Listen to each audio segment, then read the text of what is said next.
¿Cómo visualizas a los humanos en 1000 años distinto de como te los puedas imaginar? ¿Se crearán más mitos y religiones? ¿Cada vez disminuirá ese tipo de ideas? ¿Quién lo sabe? La evolución de la... Hay una frase que se le ha atribuido igual a Niels Bohr que a Casey Stengel, un famoso catcher del béisbol estadounidense que decía unas barbaridades brutales. Esto no termina hasta que termina. Pues sí, claro. Cosas así.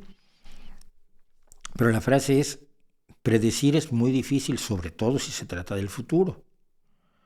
Nadie lo sabe. Podemos tratar de construir la historia, podemos tratar de luchar para que no regrese la barbarie, pero igual regresa. Algunos están luchando por el regreso de la barbarie, ojalá se equivoquen, pero no, toda predicción es malísima, toda predicción es el ridículo.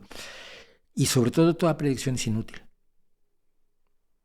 Salvo si me das el número de la lotería de mañana, que esa es una predicción inútil, pero las predicciones sobre la sociedad son perfectamente inútiles. Mira, cuando yo era muy joven, se puso de moda un personaje que se llamaba Alvin Toffler, y alrededor de él una bola de personas que dijeron que bien, ya tenemos trabajo, ya tenemos forma de ganarnos la vida sin trabajar, porque vamos a ser futurólogos, que es una forma de decir adivino, pero de manera más bonita. Entonces Alvin Toffler escribió un par de libros, el segundo era La Tercera Ola, creo.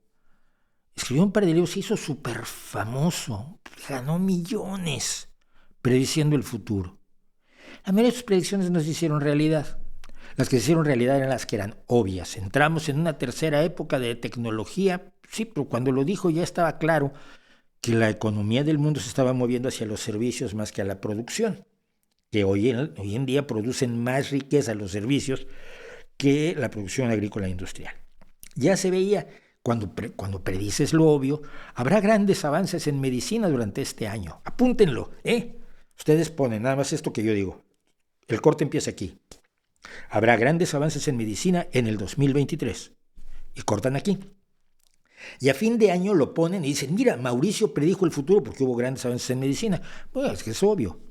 Pero fuera de las obviedades no se puede predecir el futuro. Alvin Toffler lo intentó, fracasó. El miserable Paul Ehrlich, que dijo que venía la bomba poblacional y que el desastre demográfico iban a morir millones y millones de personas de hambre en condiciones aterradoras, porque cuando llegáramos a ser 3,000 millones ya no habría comida para todos. Somos 8,000 millones, cada vez hay comida para más, aunque todavía falta. Todas esas son tonterías, de verdad. Es gente que quiere tener cierta relevancia social y mediática diciendo cuestiones que son incomprobables o que para cuando sean comprobables ya es demasiado tarde porque su cuenta de banco ya está así. No lo hago yo, no predigo el futuro, y no le crean a nadie que prediga el futuro. No le crean a nadie que prediga el futuro porque no les va a servir de nada. Les sirve como para tranquilizarse en no se puede hacer nada porque el mundo va a ser así, o no hay que hacer nada porque el mundo va a funcionar bien de todos modos. Cualquiera de las dos posiciones es veneno.